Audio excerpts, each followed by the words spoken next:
Welcome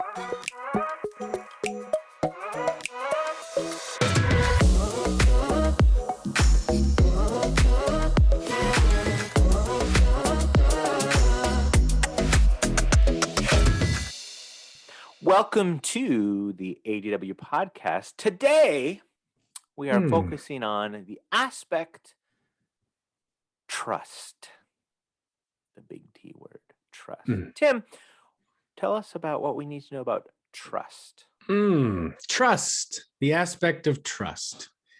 Far to the right would be high trust. Far to the left would be skeptical. Remember, there's no good or bad. There's really not even high or low. There's a lot of wonderful things that come out of far to the right side, high trust. There's a lot of really good things that come out of far to the left side, high skeptical. Trust, skeptical. Part of the agreeableness family, agreeableness family, remember, sits at level 2. Traits and patterns. Personality, traits and patterns. Yep.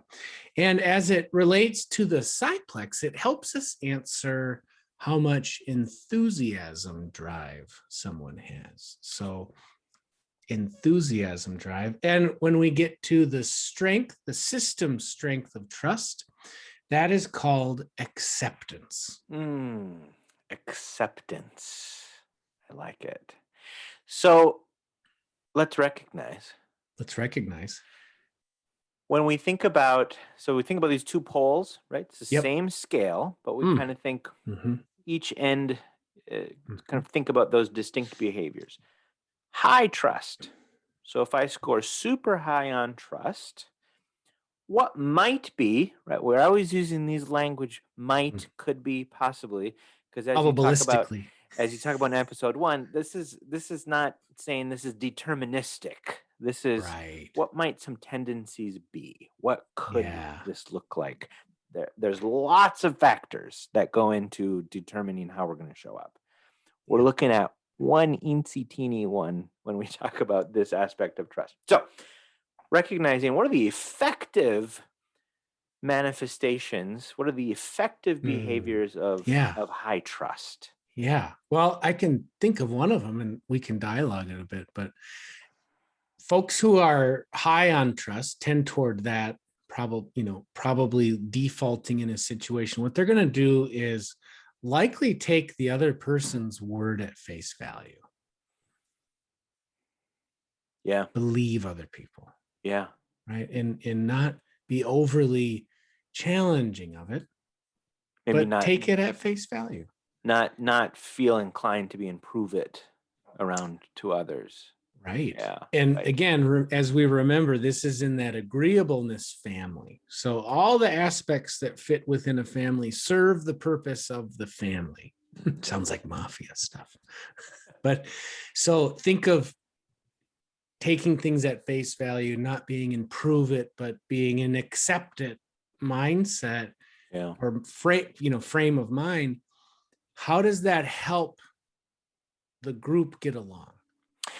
Right? How does that help group cohesion, group dynamics? And one of the terms or the ideas around the strength and that's sort of that effective, we're in the recognizing phase here of how can I really leverage this? When is it really helpful? Particularly when you're a leader, whether that is, leader by title or simply carrying yourself as a leader, we all like to have the felt experience of being trusted. Right? Yeah. Particularly by people with more power than us. And so when it's easier or by default, you're more inclined to offer that to others, it's actually very empowering, which is one way that can really come in well and kind of, I think you had mentioned this, from a team and a group level, kind of keep things moving. Like we don't need to spend a lot of time trying to prove stuff. Like we're just taking everyone where they're at and let's go. Yep. How about, this might even surprise people, even with the question, what are the effective behaviors around high skeptical? High skeptical, yes, because as we remind ourselves moment to moment to moment, every time we're doing an ADW profile interpretation, there is no good or bad. Right. Skeptical is not worse than high trust. High trust is not worse than high skeptical. They're friends. That side of this aspect, that side simply looks at a situation and says, should I take this message at face value? Right. Right. What evidence is there to suggest that I should take this at face value? Right. So, just to be very blunt about it, someone who's maybe more naturally high skeptical, they're probably less likely to be taken advantage of. Right. They're probably going to be maybe a little bit more protective of the team in terms of, well, who we letting in here? Who are we sharing this information with? And of course, this is leading into where we go next, but there's a time and a place when that's absolutely helpful and effective and what the situation calls for. Yep, absolutely. Now, after we recognize what do these things bring to the table, there's going to be situations where we need to do a reroute. And conscious practice level 2. Level 2, a reroute, first we have to be aware of, is this working? Is this getting in the way, actually, right? Yeah. And so to revisit those polars now, when might high trust actually be getting in the way? When might that not be what the situation calls for? Well, I think of verify information. Sure. Right. And verifiable information, right? Meaning information that I can check in on and verify its accuracy, right? And if I need to verify inaccurate information, right? And perhaps my high trust in this moment, that pattern isn't moving me to verify it. Right. Not asking the questions. Yeah. It might lead to missing a step on verification. Yeah. Well, and notice here, I'm sorry. No, go ahead. Notice here, we don't have to touch the other party's intentions. No. We don't have to touch that. This is simply, this pattern might not verify information. And if the information is inaccurate, might lead one to following or drawing a conclusion or making a decision based on inaccurate information. Yeah. Yeah. That the high trust, opposite of what I was just talking about in our recognize, high trust actually might have more of a propensity to get taken advantage of, right? You talk about trust so well as sort of this thing that we give to people. Yeah. And, if you're just handing it out without any sense of, due diligence, if you will, or discernment, that could be, not to be over the top, but that could be dangerous at times even. I think about high trust folks, and like you said, this idea of actual trust being a thing that we all own or possess. And when I'm high on the trust side of this aspect, I pass it out, right? Almost like it's a limitless supply.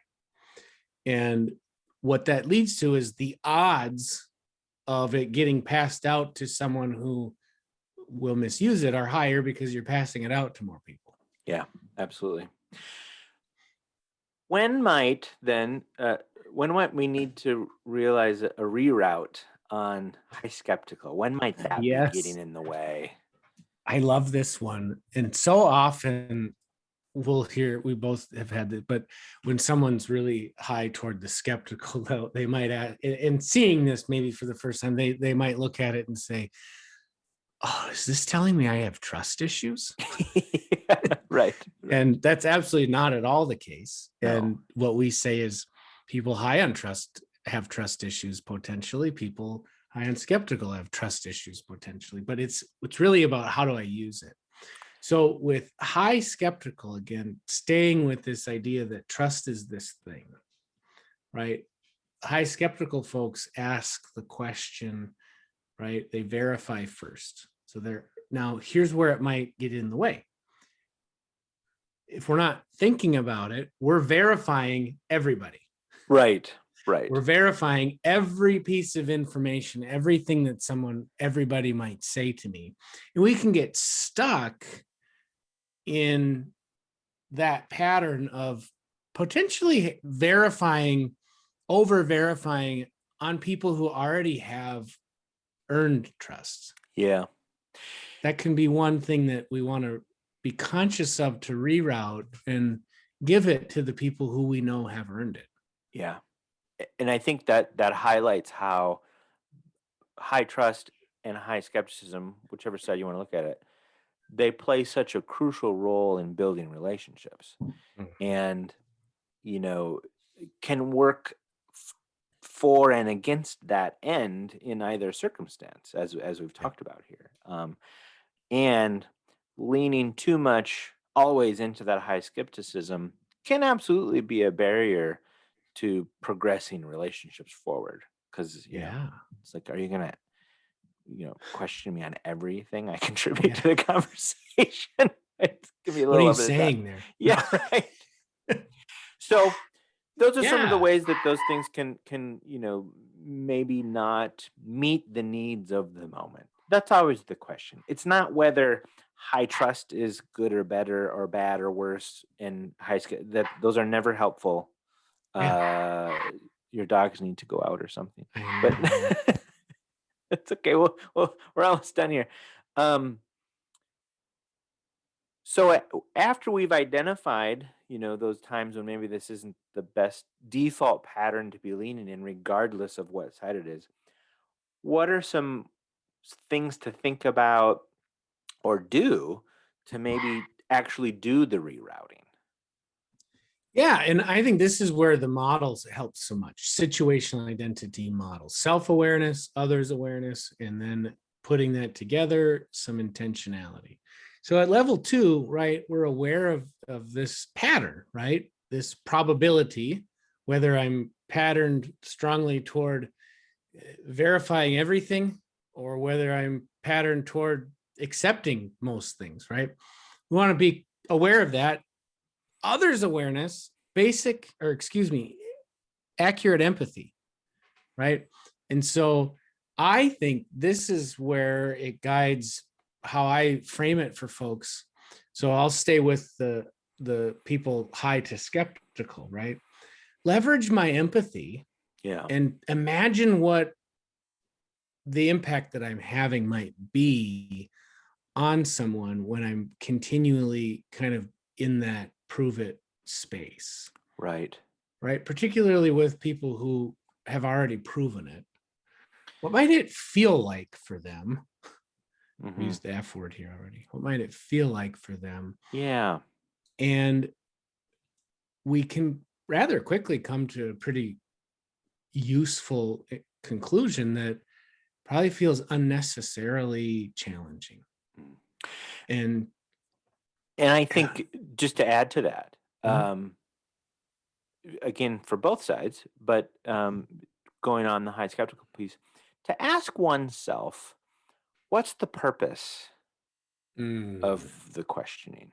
What's the purpose of looking for the prove it or whatever? Because again, sometimes that's a good thing, right? And am I in doing that and leaning into that high skepticism? Is this serving to advance things forward? Is this in the interest of the project of the group? Or am I just stuck in a default pattern that I'm not realizing? Right. I need to pull myself out of that. I think for both sides, a really useful question is, what evidence do I have? Yeah. Right.